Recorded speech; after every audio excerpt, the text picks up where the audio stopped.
Imagine you're a detective trying to solve a mystery. How would you investigate?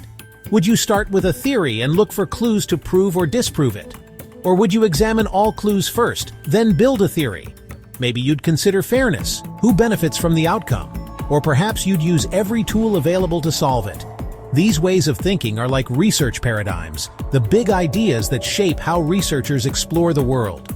Let's see how paradigms influence research approaches, reasoning, and methods. These paradigms may use different research approaches, research reasoning, and research methods. Let's take a closer look at positivism, or the scientist's lens. Imagine you're in a lab, surrounded by beakers, test tubes, and advanced machinery. This is the world of positivism. Researchers here believe that the universe operates according to fixed laws, and their job is to discover these laws through objective measurements and experiments. But how does this work in practice? First, let's understand a priori theorist approach. Imagine a scientist has a theory that a new drug can lower blood pressure. They start by designing an experiment to test this theory. They gather a group of participants, administer the drug, and measure blood pressure levels before and after. If the results support the theory, it's a win for positivism. If not, the theory is revised or discarded. This is an example of top-down thinking. Positivism heavily relies on deductive reasoning. You start with a broad theory and narrow it down through specific tests and observations. For instance, if you have a theory that all swans are white, you would test this by observing swans in various locations. If you observe a black swan, your theory is refuted. Positivism relies heavily on quantitative research. Numbers, statistics, and measurable data are king here. Imagine a large-scale survey aiming to find out how many people prefer AI over human doctors. The results are analyzed statistically to draw objective conclusions. In essence, positivism is about finding universal truths through objective methods. It's the backbone of scientific research, from physics to psychology. So the next time you read about a groundbreaking scientific discovery, remember it likely started with a positivist approach. Now let's move on to the next paradigm. Interpretivism, or the human experience lens.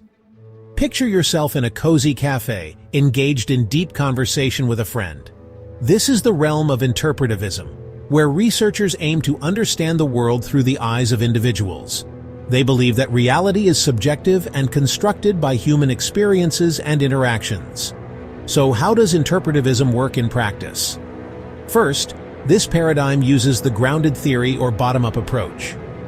Imagine a researcher studying how people cope with stress. Instead of starting with a theory, they gather detailed narratives from individuals and look for patterns. These patterns help them build a theory grounded in real-life experiences. This is an example of bottom-up thinking. Second, interpretivism uses inductive reasoning. Think of it like solving a puzzle. A researcher gathers small pieces of information, like how different kids feel about a new school.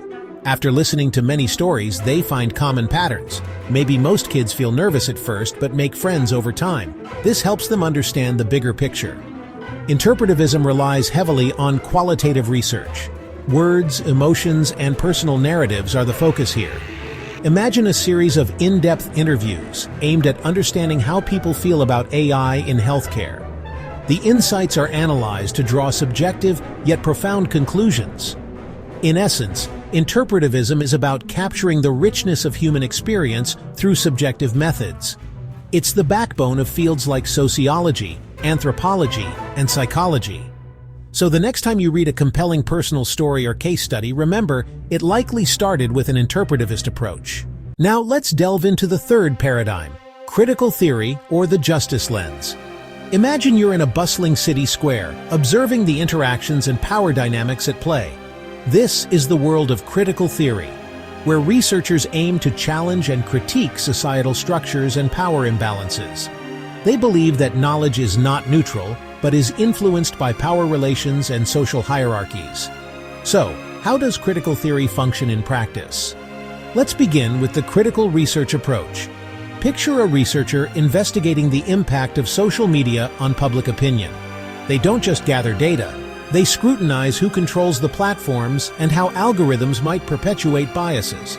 This approach is about questioning the status quo and seeking transformative change. It uses the method and techniques of discourse analysis. Think of it as dissecting a complex conversation. Researchers analyze language, texts, and communications to uncover hidden meanings and power structures. For example, a study might examine political speeches to understand how language shapes public perception and reinforces power. In critical theory, we employ both inductive and deductive reasonings. Initially, researchers observe social phenomena and gather qualitative data through methods like interviews and ethnographies. Then, they apply theoretical frameworks to critique and analyze these observations. This dual approach helps them uncover deeper insights and challenge existing paradigms. In essence, critical theory is about advocating for fairness and justice through rigorous analysis. It's a cornerstone of fields such as ethics, law, and social justice research. The next time you read a thought-provoking critique or an analysis of social issues, remember that it likely stems from a critical theoretical perspective. Now, let's move on to the final paradigm, pragmatism or the problem-solver lens. Imagine you're a seasoned detective, piecing together clues from various sources to solve a complex mystery. This is the essence of pragmatism, where researchers focus on practical solutions and real-world applications. In the world of pragmatism, the method is secondary to the problem at hand. Researchers use whatever tools and approaches are most effective in addressing the issue. This flexible and adaptive approach is known as the pragmatic research approach. Picture a company striving to improve its AI chatbots. Pragmatic researchers might start by analyzing chat data to identify common issues, quantitative data. Then, they might gather customer feedback to understand user experiences, qualitative data. By combining these insights, they develop and test new solutions, refining them based on real-world feedback. Pragmatism also employs both inductive and deductive reasonings. Researchers might begin with observations and data collection, forming hypotheses, inductive reasoning. They then test these hypotheses and adjust their strategies based on the results, deductive reasoning. This paradigm is particularly prevalent in fields like business, AI development, and real-world problem-solving, where practical outcomes are paramount. By adopting a pragmatic approach, researchers can adapt to the ever-changing landscape of real-world challenges, ensuring their findings are both relevant and impactful. So whether you're developing new technologies, improving organizational processes, or tackling societal issues, pragmatism offers a flexible, solution-oriented framework to guide your research. So bringing it all together, how does a researcher decide which paradigm to use? It depends on the research question. If they want facts and numbers, they choose positivism. If they want personal experiences, they choose interpretivism. If they want social justice, they choose critical theory. If they want practical solutions, they choose pragmatism. AI researchers use all four paradigms: testing AI performance, positivism; understanding user experience, interpretivism; ensuring fairness in AI, critical theory; improving AI tools, pragmatism. So if you were a researcher, which paradigm would you choose? Let me know in the comments. Don't forget to watch my previous videos on research approaches, inductive versus deductive reasoning, and research methods to understand how everything connects. Like, subscribe, and share for more AI-powered knowledge.